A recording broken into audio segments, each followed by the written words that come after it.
여러분은 뵙고 싶은 선생님이 계세요?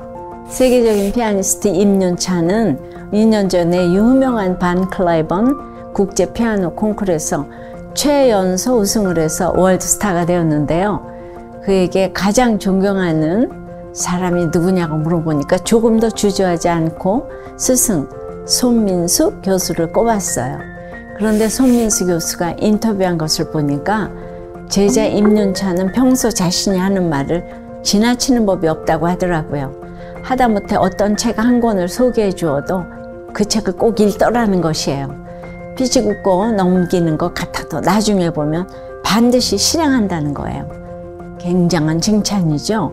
주님의 제자였던 선지자 엘리사에게도 여러 제자들이 있었어요. 엘리사의 사역이 마지막을 향해 갈 때였습니다. 그에게는 아주 중요한 임무가 남아 있었는데요.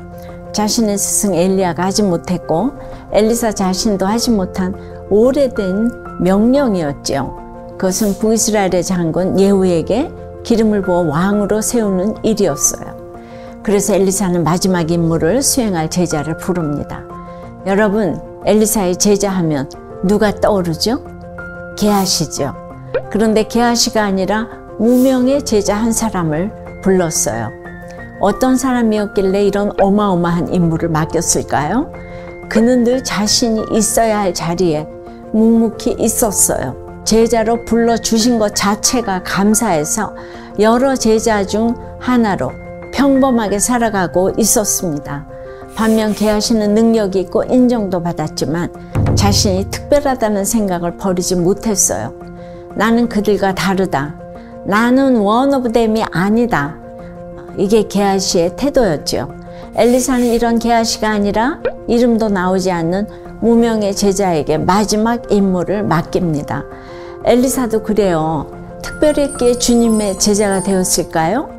하늘에서 뚝 떨어진 것 같은 스승 엘리야의 사명을 제자 엘리사가 이어받은 비결은 비범함이 아닌 평범함이었어요. 밭에서 소를 몰며 일할 때 불러주신 거예요. 평범한 일상을 성실히 잘 살고 있을 때 주님은 사명의 자리로 불러주십니다. 자기 자리를 여전한 방식으로 비비고 닦고 문지르면서 살고 있을 때 하나님이 불러주시는 거예요. 하나님의 부르심이 가장 평범한 인생을 가장 비범한 인생이 되게 합니다. 그런 평범한 인생이 뭘까요?